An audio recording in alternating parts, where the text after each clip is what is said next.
এটা এরকম থাকবে, এরকম ধুয়ে এখানে কিছু ক্রিম দিয়ে নেন হাতের উপরে, এভাবে ধরে এর মধ্যে। এগুলো যদি আমি না ধরে দিই, এগুলো তো বাসায় যাওয়ার পরে প্র্যাকটিস করলেও পারা যাবে না। এগুলো এ টু জেড আমি হচ্ছে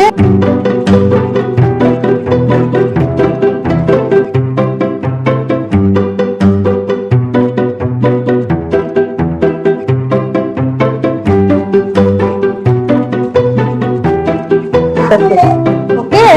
আমাদের যে বেসিক বেকিং কোর্সটা, সেটার মধ্যে কিন্তু আমরা হচ্ছে যে এই সামনে যেটাকে বলে বাস্তবিক জিনিসগুলো আপনাকে বুঝতে হবে। আর এই যে দেখেন, আমি কিন্তু বারবার এটা শুকাচ্ছি। এটা কেন শুকাচ্ছি? কারণ হচ্ছে কিছু জানার আছে আরো মজা কিভাবে করতে পারি।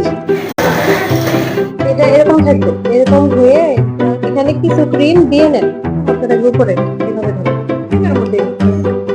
এগুলো যদি আমি না ধরে দিই, এগুলো তো বাসায় যাওয়ার পরে প্র্যাকটিস করলেও পারা যাবে না।